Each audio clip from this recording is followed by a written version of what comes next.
acep gülgün illi oyları çok bekişlik bahar oyları yurtimizning kızıl gülleri şiitlaning tökкен kanları yurtimizning kızıl gülleri şiitlaning tökкен kanları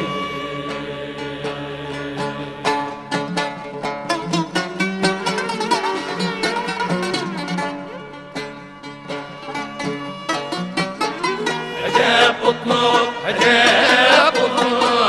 illi boyları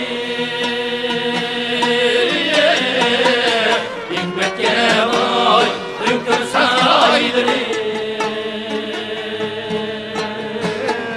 jaranglaydı sadırına assi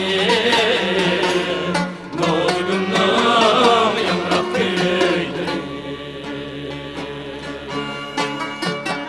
jaranglaydı sadırına assi nozgünüm yamrak kıyları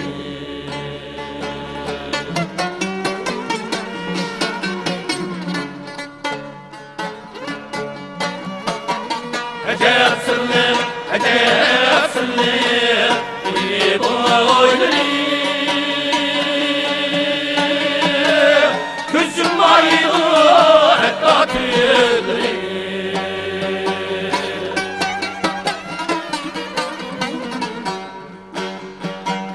acep sırlı illi boyları kızılmaydı hatta tüyleri uyudu tamlani çıllar bulbullarım can tatlıları uyudu